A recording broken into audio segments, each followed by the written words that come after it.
7월 27일 연중 제17주일 루카가 전한 거룩한 복음입니다. 예수님께서 어떤 곳에서 기도하고 계셨다. 그분께서 기도를 마치시자 제자들 가운데 어떤 사람이 주님, 요한이 자기 제자들에게 가르쳐 준 것처럼 저희에게도 기도하는 것을 가르쳐 주십시오 하고 말하였다. 예수님께서 그들에게 이르셨다. 너희는 기도할 때 이렇게 하여라. 아버지, 아버지의 이름을 거룩히 드러내시며 아버지의 나라가 오게 하소서.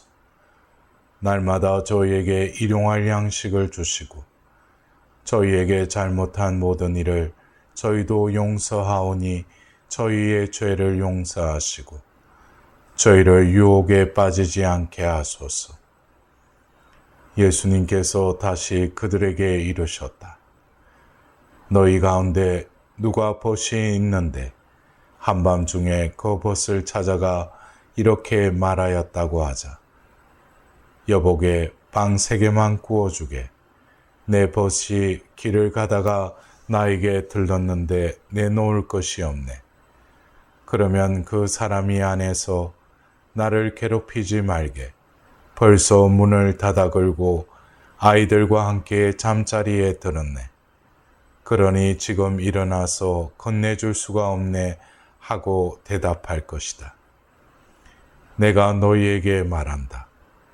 그 사람이 벗이라는 이유 때문에 일어나서 빵을 주지는 못 않는다 하더라도 그가 줄곧 졸라대면 마침내 일어나서 그에게 필요한 만큼 다 줄 것이다.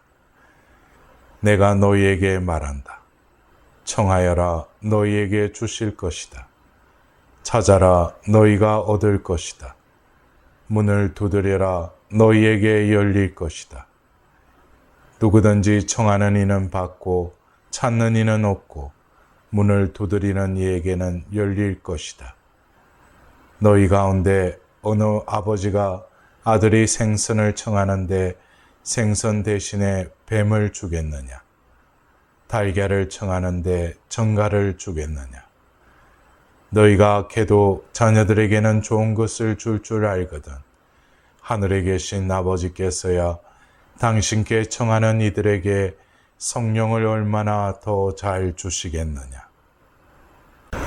사랑하는 형제자매 여러분, 오늘은 연중 제17주일입니다. 신앙인은 기도하는 사람입니다. 오늘 들은 말씀은 공통적으로 기도가 무엇이고 어떻게 기도해야 하는지 일러주고 있습니다. 일독서에서는 죄 많은 소돔과 고모라의 파멸이 예고됩니다. 그러자 아브라함은 중재에 나섭니다. 혹시 그 성읍 안에 의인이 10명이 있다면 그래도 썰어버리시렵니까? 재앙을 막아보려는 아브라함의 간청은 45명, 40명, 30명, 20명, 10명까지 내려갑니다.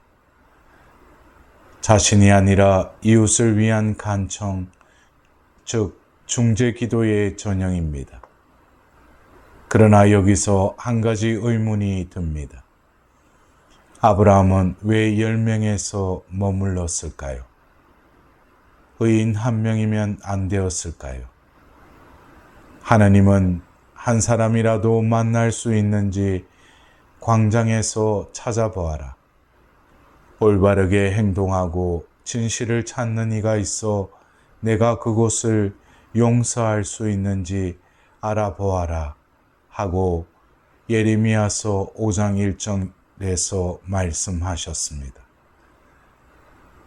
아브라함의 제안이 1명까지 내려갔다 하더라도 죄 없는 사람을 찾지 못했을 것입니다. 그 죄 없는 한 사람의 역할은 바로 유일한 중재자 예수님의 몫이었습니다. 예수님께서 바로 한 사람의 순환으로 많은 이의 죄를 짊어지신 분으로서 중재 기도의 자체라고 할 수 있습니다. 오늘 복음에서는 하나님과 인간 사이에 진정한 중재자 예수님께서 직접 기도를 가르쳐 주십니다. 그 핵심은 아버지라는 호칭에 담겨 있습니다. 누가 누구에게 하는지 모르는 대화는 공허한 빈말이 됩니다. 기도가 하나님과의 대화라면 대화 당사자 사이의 관계가 먼저 명료하게 정립되어야 합니다. 그 관계를 예수님께서는 아버지와 자녀 관계로 제시하십니다. 자녀에게 아버지는 생명을 건네주고 지켜주는 존재입니다. 그러한 아버지를 부리기만 해도 이미 훌륭한 기도가 되는 것입니다. 이어서 아버지의 이름을 거룩히 드러내시며 아버지의 나라가 오게 하소서라고 기도합니다. 자신의 왕국이 아니라 아버지의 나라를 찾는 이 기도는 예수님께서 온 생애에 걸쳐 실천하신 기도입니다. 이렇듯 이 기도는 입으로만 외우는 기도가 아니라 삶으로 실천할 기도라고 할 수 있습니다. 이어서 후반부에서는 일용할 양식을 주시고 죄를 용서하시고 악에서 구하소서라고 현실에서 필요한 요청을 드립니다. 그런데 이 양식은 나의 양식이 아니라 우리, 즉 공동체의 양식을 일컫습니다. 내일의 양식이 아니라 오늘 필요한 양식을 또한 일컫고 있습니다. 용서와 유혹으로부터의 안전을 청하며 기도하는 인간 실존의 나약함을 고백하고 있는 것입니다. 이어서 예수님께서는 친구에게 빵을 얻어내는 이야기를 통해 항구한 기도를 가르치고 있습니다.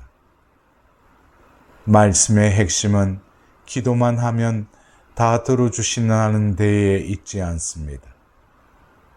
기도하는 이는 인간이고 기도를 들어주시는 이는 하느님이라는 사실이 핵심인 것입니다. 인간은 하느님에게 청할 뿐 그 기도를 언제 어떻게 들어주실지는 전적으로 하느님의 소관입니다. 이 사실을 망각할 때 내 기도를 들어주시지 않는다고 실망하거나 하나님을 종부리듯이 하는 교만에 빠질 수 있는 것입니다. 기도는 기도하는 사람의 변화를 가져옵니다. 하나님께서 우리에게 생명을 주시고 우리가 진정으로 행복하기를 바라시는 우리 아버지이십니다. 아버지 앞에서 기도하며 자신이 청하는 것이 무엇이고 왜 청하는지 되돌아봄으로써 우리가 누구인지 깨닫게 되며 부족한 우리 자신이 정화되는 것입니다. 그렇게 기도는 우리를 붙잡아주고 일으켜주고 변화시켜 줍니다. 종교학자인 기리성 교수는 한국 종교계가 극복해야 할 가장 시급하고 본질적인 문제는 기복신앙이라고 지적한 기사를 보았습니다. 그는 많은 사람들이 병의 치유와 장수, 사업의 성공이나 번창, 입학이나 취직 등 이런저런 세상의 복을 구하기 위해 신앙생활을 한다는 것입니다. 복을 구하는 마음이야 누구나 마찬가지이겠지만 문제는 무엇이 복이냐는 것입니다. 만약 종교가 구하고 약속하는 복이 물질적인 것이라면 종교는 존재 이유를 상실할 것입니다. 신앙인들이 구하는 가치가 일반인들이 구하는 가치와 똑같다면 대한민국 사람들 모두가 신앙인이 된다 해도 우리 사회는 하나도 달라질 것이 없기 때문입니다. 사실 기복신앙을 위주로 하는 종교는 존재할 필요가 없을 뿐 아니라 존재해서도 안 되는 것입니다. 초자연적인 힘을 빌려 자연인의 욕구를 충족시키려는 것이 신앙이 나라면 그런 신앙은 노골적으로 세속적 가치를 추구하는 것만도 못할 것이다 라고 지적합니다. 물론 예수님께서도 기적을 행하셨습니다. 하느님께서는 청원 기도를 들어주십니다. 기복신앙과 달리 이 청원 기도는 하느님의 영이 이 세상에 개입하시는 일로 기적으로 드러날 수도 있습니다. 이는 자신의 복을 받으려는 이기적인 마음에서 주시는 선물이 아니라 하느님께서 우리 삶에 개입하시도록 허락하는 믿음에 응답하시는 선물인 것입니다. 비록 겨자씨처럼 작더라도 믿음으로 하느님의 다스리심을 간청하면 분명히 들어주십니다. 한 신앙인은 이렇게 고백합니다. 큰 일을 이루기 위해 힘을 주십사고 기도했더니 겸손을 배우라고 연약함을 주셨습니다. 많은 일을 해낼 수 있는 건강을 구했는데 보다 가치 있는 일을 하라고 병을 주셨습니다. 부유해지고 싶어 기도했는데 지혜로워지라고 가난을 주셨습니다.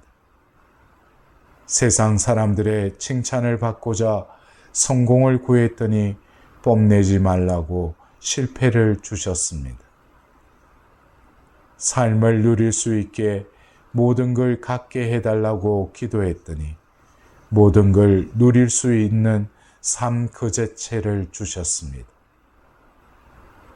구하는 것 하나도 주시지 않았지만 내 소원 모두 들어주셨습니다. 하나님의 뜻을 따르지 못하는 삶이었지만 내 마음속에 진작 표현하지 못한 기도까지 모두 들어주신 것입니다. 나는 가장 많은 축복을 받은 사람인 것입니다. 사랑하는 형제자매 여러분, 기도를 통한 우리의 변화는 궁극적으로 죽음에서 생명으로 건너가신 주님의 파스카의 신비에 닿아 있습니다. 우리에게 진정한 기도를 가르쳐 주신 주님께서는 죽으신 후 부활하셨습니다. 참으로 기도하는 사람은 주님처럼 자신의 뜻에서 죽고 하나님 뜻 안에서 되살아나는 사람인 것입니다. 이런 의미에서 오늘 이 독서에서 바오로 사도는 이렇게 선언하십니다. 여러분은 세례 때에 그리스도와 함께 묻혔고 그리스도를 죽은 이들 가운데서 일으키신 하나님의 능력에 대한 믿음으로 그리스도 안에서 그분과 함께 되살아났습니다.